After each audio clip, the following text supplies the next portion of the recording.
Hi everyone, it's Danny. Okay, so today we will discuss about Oncidium orchids.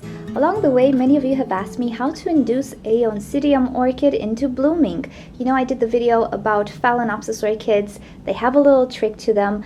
And yeah, now it's time for the Oncidium. Many of you have reported that you simply cannot make your Oncidium orchid bloom, and I find this quite strange because for me, Oncidiums are the easiest things to bloom and to grow and so on.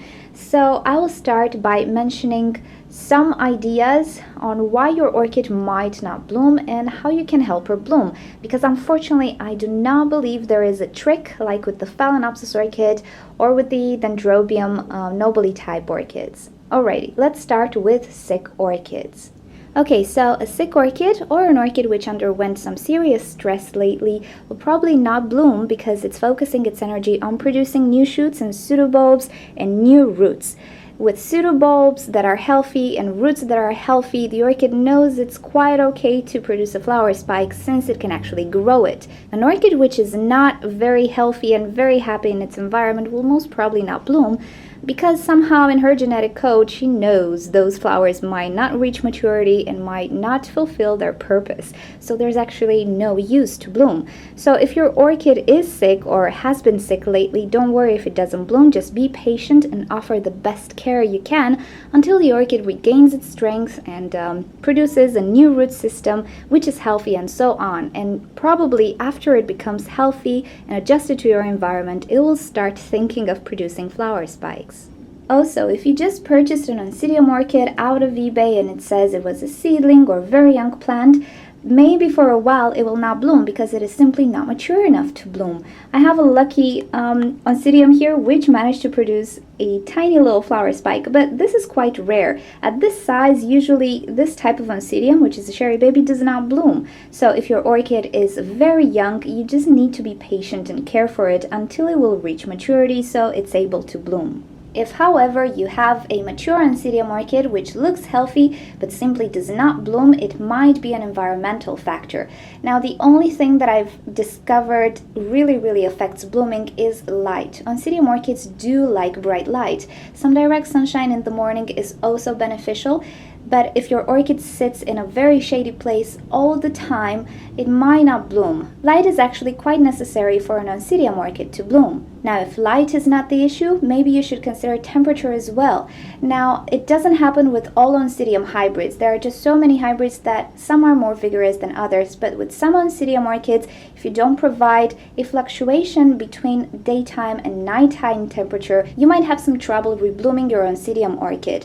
So the best thing to do is try to have a slight variation, maybe 5 degrees Celsius between the temperature in the daytime and in the nighttime. So you want your temperature to be lower in the nighttime.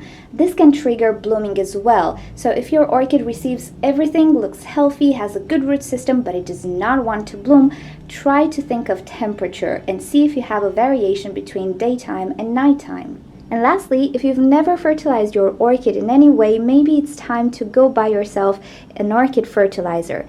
Now, the nutrients in the fertilizer will only help your orchid develop properly and healthy, so you get actually more chances of having a flower spike from your orchid. Fertilizing an orchid can only do it good, so it's worth a try if your orchid simply does not bloom. Okay, so this is about it on how to induce Oncidium orchids into blooming. There's no magic trick. There's nothing you can do like a Phalaenopsis orchid, which is prompted by low temperatures. Maybe a mixture of all these factors. And I mean here, bright light, lower temperatures during nighttime, a good fertilizer, and of course, good care so your orchid is healthy. They all actually contribute to the well-being of your orchid and its ability to bloom. Keep in mind, though, there are certain hybrids or certain species which can be quite tricky in a captive world, let's call it like that. In nature, it might have certain stuff that you cannot provide in your home, like humidity, air movement, and quite a lot of other things. So in some cases, you might actually have a hybrid which does not have that vigor, or a species which is quite trickier and has trouble adapting to your home environment. It all depends on the variety you have, but most of the hybrids you will find available are actually created to be easy to care for and to grow in a windowsill or in a home environment. So okay, hope this was useful for you guys. I'm sorry there's no trick to it, but good care and all those things that I mentioned, and I hope you managed to rebloom your Oncidium orchids. As I told you, most hybrids are really easy to keep and they are very willing to bloom actually. I don't think I have an Oncidium which simply refuses to bloom without a reason. The ones that don't bloom for me are the ones that suffered a lot, the ones that I purchased at a discount, but it's not the case with all of them. So keep all these into consideration, and yeah, best of luck in reblooming your Oncidium orchid. So if you want to see more videos from me, don't forget to subscribe. You can leave me suggestions or questions in a comment below, but please make sure in your G+ settings that people outside your circles can reply to you. And thank you so much for joining. If you want to stay in touch with me, just follow me on Twitter and you have the link below. I'll see you next time. Bye!